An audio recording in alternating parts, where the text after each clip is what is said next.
पहुँचे सभी सामाजिक एक्टिविस्ट, सामाजिक लोग, विभिन्न संगठनों के लोग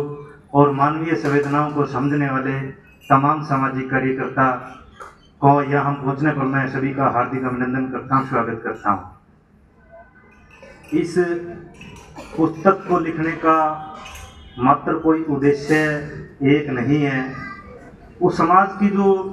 बिल्कुल अंतिम पायदान पर बैठी जो सामाजिक जातियां हैं, जिनको जातीय व्यवस्था में शामिल किया गया है, उन जातीय व्यवस्थाओं में शामिल किए गए समाज शास्त्र में भी एक तो महिलाएं, ऊपर से दलित और फिर तीसरा सफाई कर्मचारी, उनकी समस्याएं ज्ञापनों के माध्यम से नहीं समझी गई, प्रदर्शनों के मार्फत नहीं समझी गई, तो उन्होंने अपना रास्ता बदला और अपनी सामाजिक जो समस्याएं हैं, प्रशासनिक जो समस्याएं हैं और व्यक्तिगत जीवन की जो समस्याएं हैं, उनको किताबों में अपने दुख की व्यथाओं को शब्दों का रूप दे करके किताब में संयोजित किया। उन शब्दों को समाज कहलाने वाला, जो सभ्य समाज कहलाने वाला जो तबका है, उसको इन व्यथाओं को समझने की जरूरत है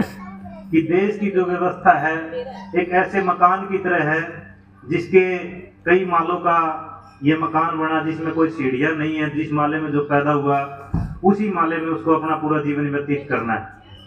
तो इन व्यथाओं में 41 महिलाओं के जब टाइटल को हम पढ़ेंगे, अभी स्टॉल पर मैंने कुछ चीज़ें देखी और प्रथम पेज भी मैंने अपने फेसबुक पे भी डाला था, तो उसमें एक लाइन लिखी हुई थी कि टूटी डंडियों के अलग कप बदलने होंगे। अभी मेरे से पूर्व के वक्तव्य में मंच संचालन कर रही निर्मल जी ने बताया कि अलग डंडियों के जो कप हैं, कि शहरों में बाबा साहब डॉक्टर अम्बेडकर लिखते थे, अगर आपको जातीय व्यवस्था के तिरस्कार से बचना है तो आप लोगों को शहरों की ओर पलायन करना पड़ेगा। लेकिन शहरी जो व्यवस्था है, चमकदार सेक्टरों की जो व्यवस्था है, गली मोहल्लों की जो व्यवस्थाएं हैं, उनमें एक सफाई कर्मचारी को किस व्यवस्था के साथ देखा जाता है, वो तमाम व्यथाएं इस किताब के अंदर दर्ज की गई है। मेरे शब्द थोड़े अटपटे जरूर लग रहे होंगे, लेकिन ये उन पीड़ाओं से अटपटे नहीं है जिन व्यवस्थाओं को, जिन पीड़ाओं को हम झेल करके सोते हैं। क्योंकि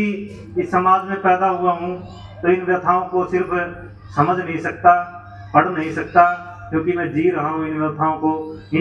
को इन किताबों के मार्फत हम जो समाज के अंदर जो संदेश देना चाहते हैं कि हम भी इस देश के वासी हैं, कम से कम नागरिकता तो एक अलग मसला है, हम भी इस देश के वासी हैं और इन व्यथाओं में इस सामाजिक व्यवस्था